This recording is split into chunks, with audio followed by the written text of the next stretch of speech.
Hello guys, നമ്മൾ gym പുതിയതായിട്ട് കുറച്ച് എക്സ്റ്റൻഷൻ കൂടെ വന്നിട്ടുണ്ട്. അപ്പോൾ ആ പോർഷനാണ് നമ്മൾ ഈ കാണുന്നത്. ഇത് കണ്ടാവോ, കൊള്ളാവോ? കുറച്ച് ആർട്ടിഫിഷ്യൽ ഫ്ലവേഴ്സൊക്കെ വാങ്ങിച്ച് നമ്മൾ റിസപ്ഷൻ ഒന്ന് സെറ്റ് ആക്കി വെച്ച്. ഇതാണ് നമ്മളെ ഇന്റീരിയർ പോർഷൻ വരുന്നത്. നമ്മൾ മെഷീനറീസ് ഒന്നും ഇവിടെ സെറ്റ് ചെയ്ത് വെച്ചില്ല. ഇപ്പം തൽക്കാലം ലേഡീസിന് ഗ്രൗണ്ട് വർക്കൗട്ട് ചെയ്യാൻ മോളിലെല്ലാം കൂടെ നല്ല റഷ് ആവണോണ്ട് അത്യാവശ്യം ഗ്രൗണ്ട് വർക്കൗട്ട് ചെയ്യാൻ ഇവിടെ തിരക്കില്ലാതെ ചെയ്യാൻ പറ്റുമല്ലോ. അതുകൊണ്ട് തൽക്കാലം ഇപ്പം നമ്മൾ ഇങ്ങനെ ചെയ്ത് വർക്കിംഗ് ചെയ്യാം എന്ന് വിചാരിച്ചു. നമ്മൾ ഗ്രൗണ്ട് താഴെ ചെയ്തിട്ട് സ്ട്രെങ്തനിങ് ചെയ്യാൻ മുകളിൽ പോയി. ഈ ലൈറ്റ് രാത്രി കാണാൻ നല്ല ഭംഗിയുണ്ടല്ലേ. സ്ട്രെങ്തനിങ് കഴിഞ്ഞതിന് ശേഷം ഞങ്ങൾ താഴെ വന്ന് കുറച്ച് ആപ്സ് വർക്കൗട്ടും ബാക്കി കാർഡിയോ ഇതെല്ലാം ഇവിടെ അങ്ങ് ചെയ്യാന്ന് വിചാരിച്ചു.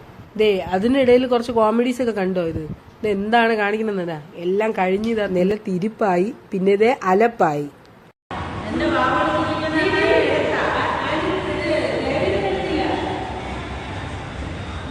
സ്ട്രെച്ചിങ്ങും കഴിഞ്ഞ് ഞങ്ങൾ വീട്ടിലോട്ടേക്ക് തിരിച്ചു. അപ്പം ഇന്നേക്ക് ഇത്രയേ ഉള്ളൂ. ബൈ.